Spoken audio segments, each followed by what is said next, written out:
മുത്തങ്ങ ആ സമരഭൂമിയുണ്ടല്ലോ, അവർ കുടിൽ കെട്ടിയ ഭൂമി അവരെ പണ്ട് അവിടെ നിന്ന് ആട്ടിയിറക്കി വിട്ടതാണ്. യൂക്കാലി പ്ലാന്റേഷനാക്കാൻ വേണ്ടി ആട്ടിയിറക്കി വിട്ട ആദിവാസികളാണ് വീണ്ടും അത് വന്ന് കൈയേറുന്നത്.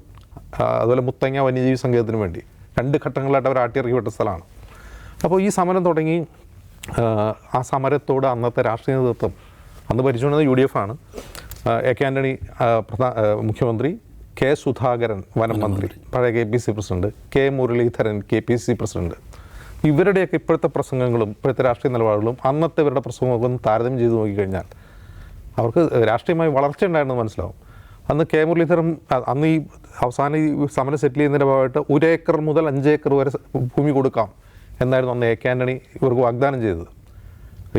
അതിന് മുമ്പ് ഒരു സെക്രട്ടേറിയറ്റ് സമരം നടന്നിരുന്നു. അപ്പോൾ വാഗ്ദാനം ചെയ്തതാണ് 1 ഏക്കർ മുതൽ കുടികെട്ടി സമരം 1 ഏക്കർ മുതൽ 5 ഏക്കർ വരെ കൊടുക്കാം. ഇവിടെ 5 ഏക്കറൊന്നും കൊടുക്കാനില്ല എന്നാണ് KPC പ്രസിഡന്റ് ഉണ്ടായിരുന്ന അന്നത്തെ K മുരളീധരൻ കോഴിക്കോട് പ്രസംഗിച്ചത്, അല്ല വാർത്താ സമ്മേളനത്തിൽ പറഞ്ഞത്.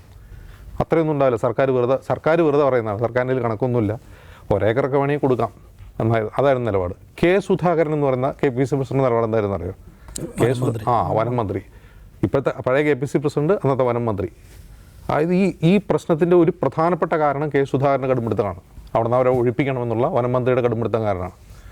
പക്ഷേ അന്ന് ഈ സമരത്തോടും ഈ കോസിനോടും കുറച്ച് അനുഭവം പ്രകടിപ്പിച്ച ഒരാൾ VS അച്യുതാനന്ദനാണ്.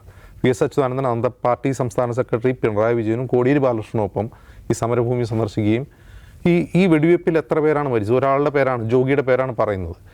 അന്ന് ഗീതാനന്ദനെയും ജാനുവിനെയും പോലീസ് മർദ്ദിച്ച് അറസ്റ്റ് ചെയ്ത് ജയിലിലടച്ചതിന് ശേഷം ഈ ജയിലിൽ പോയി അദ്ദേഹത്തെ ഗുരോ വാസു എന്ന് പറയുന്ന അദ്ദേഹം ജയിലിൽ പോയി കണ്ടിട്ട് അന്ന് പുറത്തിറങ്ങി M ഗംഗാധരൻ, വാസു, അതുപോലെ സിവിക് ചന്ദ്രൻ, ഇവർ 3 പേരും കോഴിക്കോട് ഒരു പത്രസമ്മേളനം നടത്തി. 3 പേർ, ഒരാളൊന്നും അല്ല മരിച്ചത്, കൂടുതൽ പേർ മരിച്ചിട്ടുണ്ട്. 5 പേരുണ്ടെന്ന് അവരാരോപിച്ചു. 16 പേര് വരെ ഉണ്ടാകാം എന്നാണ് അന്ന് ജയിലിൽ പോയി കണ്ടപ്പോൾ ഗീതാനന്ദനും ജാനും തന്നോട് പറഞ്ഞതെന്നാണെന്ന് പറഞ്ഞത്. അത് വലിയ വിവാദമായി. ഈ സമരത്തെ ഒരു സിനിമയിൽ അടയാളപ്പെടുത്തുന്നതിനപ്പുറം ആ സമരം കേരളത്തിലെ ആദിവാസികളുടെ ജീവിതത്തിൽ വലിയ മാറ്റം ഉണ്ടാക്കിയിട്ടുണ്ട്. നമ്മളിപ്പോൾ ഈ 90കളുടെ അവസാനവും 2000-ന്റെ തുടക്കത്തിലും കാണുന്ന ആദിവാസി ജീവിതമല്ല ഇന്ന് അത് വലിയ തോതിൽ മാറ്റം ഉണ്ടായിക്കൊണ്ടിരിക്കുന്ന സമയമാണ്.